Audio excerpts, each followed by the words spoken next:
biju ar ņīvu skati, kā var redzēt, tad skati neizgāja, dabūju 4 divniekus, visi pa bremzēm, pa aizmugurējo kreiso pusi, var teikt, jo sanāk, kad aizmugurējais kreisais ritenis diži labi nebremzēt, jo redzēt arī pēc cipariem. Nebremzē viņš tāpēc visdrīzāk, ka tur ir iekšā lokos mehānismā tikus eļļa. Palikusi ir nedēļa līdz atkārtotās tehniskās apskates beigām. Ķeršos klāt risināt problēmas. Ir 4 divnieki, visi par aizmugurējām bremzēm. Nevienmērība, gan stāvbremzes, gan darba bremžu, un arī viens no divniekiem ir par bremžu šķidrumu noplūdi no aizmugurējā kreisā riteņa. Bet esmu pārliecināts, ka tas nav bremžu šķidrums, jo bremžu šķidrums nezūd un arī bremžu strādā tāpat. Domāju, ka problēma visdrīzāk ir eļļā no tilta, kurš ir ticis caur blīvslēgu vai kaut kur gar blīvslēgu un trumulī, un tāpēc arī slīd. Tā kā tagad ņemšu nost riteni, ņemšu nost trumuli un skatīšos, kur problēma.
Tā arī kā domāju.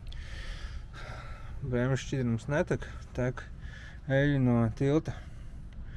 Izjūtas ir daļēji oilaka ieliknis.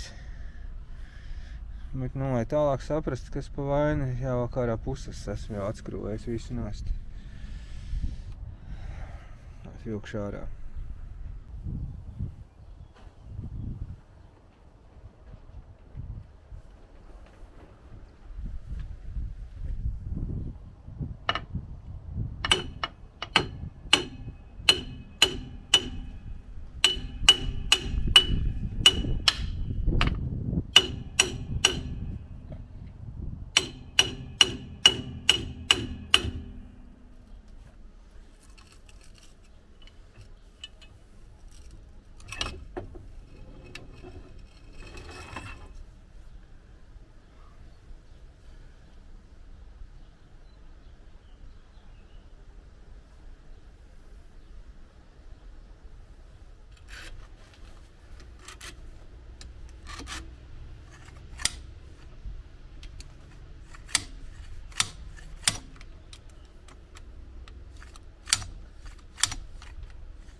Problēmu atradu. Problēma tiešām ir bijusi blīvslēgā, bet nevis iekšējā gumijotā daļā, kas blīvē puses tieši. Kaut gan arī gumija šeit ir diezgan cieta, salīdzinoši ar jauno blīvslēgu. Tas arī var būt no vecuma, tas var būt arī eļļas ietekmē. Bet gar šo te gumiju eļļa nav laidusi. Eļļa ir laidusi šeit gar korpusu. Var redzēt, ka šeit tāds švīkas ir. Un šīs švīkas ir pēdas, kur blīvslēgs ir ieķīlējies zeķes galā savā sēžā. Bet tā kā tās virsmas nav ļoti precīzas, tad šeit ir tecējusi eļļa. kad mašīna vairāk sasvērās uz kreiso pusi un ilgāk pastāvēja, tad arī sakrājās, jo tā jau nebija, kā viņa braucot tecēja. Viņa, kad sanāk eļa satak šeit zeķis galā, tad arī viņa lēnām te sūcās cauri un sakrājās. Otrā pusē sanāk, kad ir precīzāk tomēr šis te blīvslēgs, jo tur ir tieši tāds pats un tur netek. Kad pirku, pārdevējs prasīja, vai gumijotais derēs. Es tā padomāju, ne tikai derēs, bet arī vajag. Šeit tiešām gumijotais derēs, bet jebkurā gadījumā es viņu likšu arī uz hermētiķi, kaut gan hermētiķi nemīl izmantot. Bet šeit vajadzēs, šeit savādāk nevarēs. Lai nav pēc tam atkal jājauc un tas viss jādara tik un tā. Virsmas ir kādas, viņas nav vienādas pat abās pusēs, kas nav nekāds brīnums.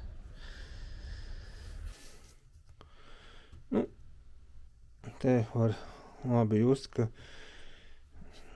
viņš labi sēž virsū. Un ja ņemam jauno, jaunais daudz labāk sēž. Var just, ka viņš arī šeit ķerās, kur šis neķerās. Vēlreiz. Jā, te bišķi ķerās pēc jušanas jūtu, ka jaunais vairāk ķerās.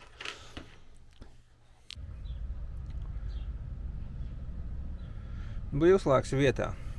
Sākumā uz pirkstu uzspiedu hermētiķi un pa kantīti uz riņķi iesmērēja tā slīpi. Un tad iespiedu blīvslēgu un tad vēl ar hermētiķa tulbas stobru apvilku uz riņķi un ar pirkstu izlīdzināja daudz maz.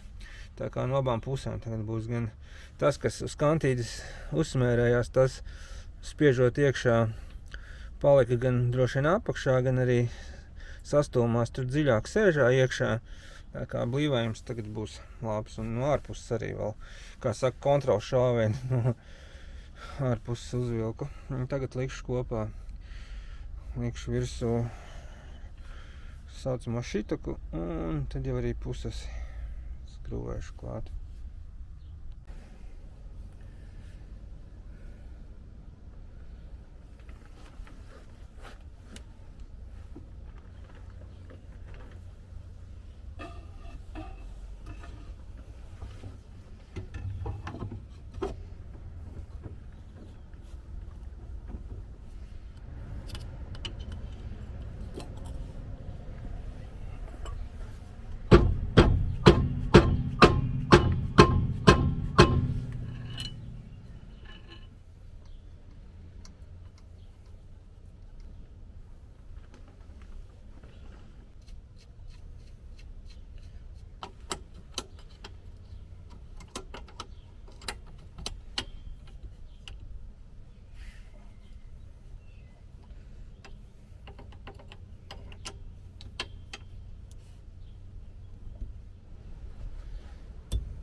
Attaisīju putekļu sargus darba cilindram. Šeit to redzēt ir slapšs.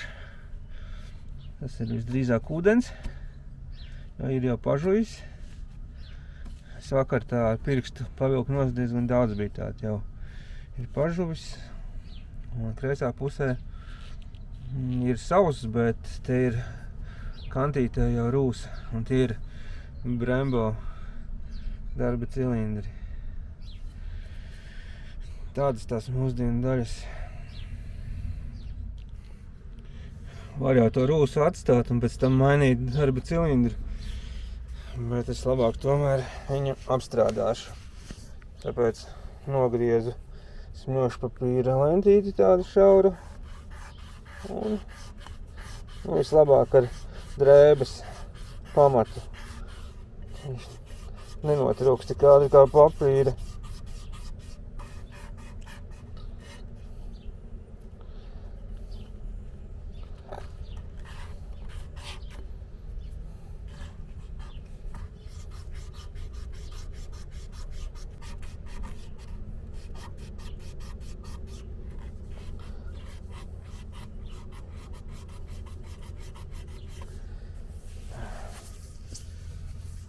Tagad tā gaisu izpūtīšu.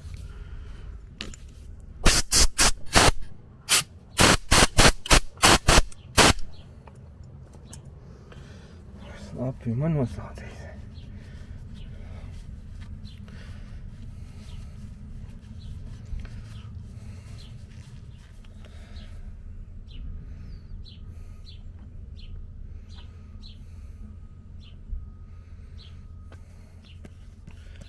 Daudz tur nevajag.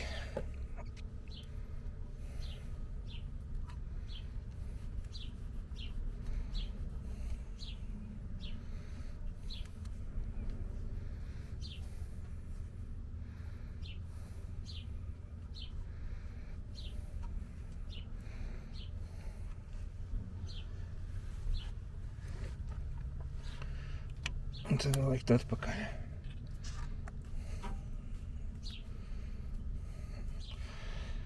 Kalpos ilgāk. Lai atvieglotu savu dzīvi, 5 minūšu darbs apzāģēja veco trumuli, lai būtu vieglāk strādāt ar bremzēm, lai vieglāk uzvilkt atsperes un arī, regulēšanas procesā ļoti noderēs. It kā sīkums, bet ļoti noderīgi. Mehānisms salikts atsperes virsū, un tagad var uzstādīt trumuli.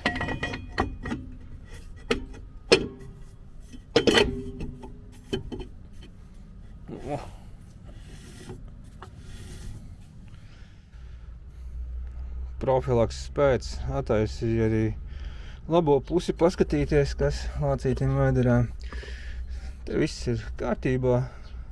Vienīgi Voiloks, kas šeit ir kā putekļu sargs, tehnoloģiski paredzēts, ko es liku kopā tiltu, arī uztaisīju tādu ielikt. Tas te ir stārā.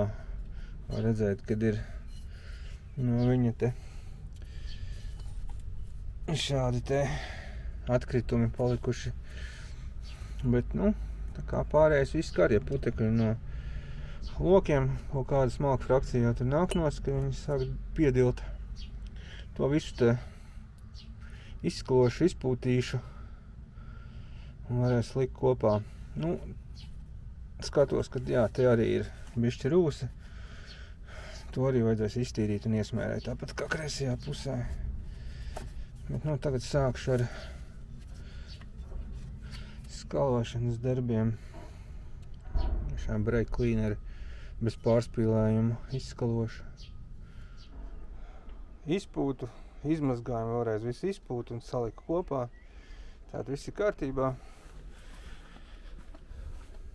Kreisā puse arī salikt, arī viss kārtībā. Tā tikai ir jāpavizinās, jāsaprot, kā bremzējās kaut kur uz grantenes, jāpamēģinā ir gan pabremzēt darba bremzēm straujā, gan arī ar stāvbremzi uzraut, pastīties, kā strādā.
vairāk kā pirms mēneša. Pa šo laiku ir nobraukti ap 200 km maz, jo ar ņivu braukāja tikai īsus gabalus, kaut ko vest vajag, jo, ņiva paliek ņiva, ja jābrauc tālāki gabali nav komfortabli, neskatoties uz to, ka ir novērstas visas problēmas, kas viņām mēdz būt, gan arī visas, protams, novērst nevar, bet transmisija strādā maksimāli labi, cik viņi var strādāt, un tāpatās tomēr troksnis ir mašīnā. Gaitā viņi uz ceļa turās labi un brauc labi, tikai tas, ka tā skaņa mašīnā ir no visa, var teikt. Tāpēc kaut kur tālāk, ja vajag tur ārpus Rīgas vai kaut kur tālāk fiksi aizbraukt, nav komfortabli, bet tāpatās ir momenti, kad brauc. Kaut kad plānojam braukt uz Ādažiem, uz Tirdziņu pastīties, tad brauksim ar ņivu. Tagad ir tikai jābrauc pēc skatas, kaut kādu uzlabojumu noteikti būs vēl. Gribu griestos gaismas salikt, pēc pieredzes pie Merša gaismām, kad attais durvis, tur virs kājām iedegās, gribās arī ņivai kaut ko tādu izdarīt. Tādu uzlabojumu sliekšņu, kāpšļu ārpusē. Gan jau vēl kaut kas atradīsies, bet kopumā ņemot, tas pats galvenais ir izdarīts. Tagad arī ir skata iziet ņivai, tā ir, var teikt, dzīvē otrā skata. Tā kā tagad ir jābrauc tikai. Gribējām gan safilmēt kaut kur uz plača tā, ārpus, bet šodien lietaina diena līst ļoti. Tā kā citu reizi jau droši vien. Vai arī varbūt aizbrauksim līdz galam, tad būs varbūt mazāk lietus, tad tur varēs.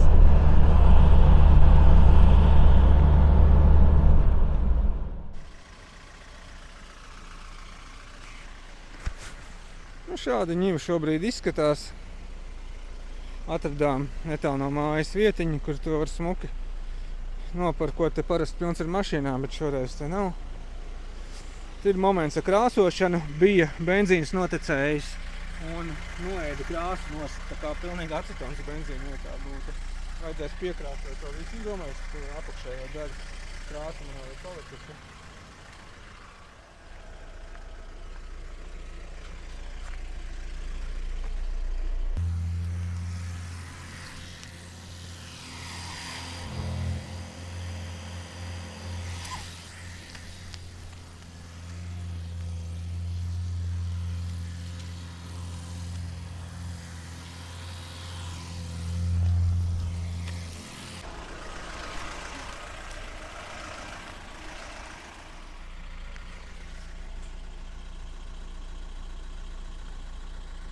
Ar dēliņu divatā vizinamies pa darīšanām, protams, nevis vienkārši tāpat kaut kur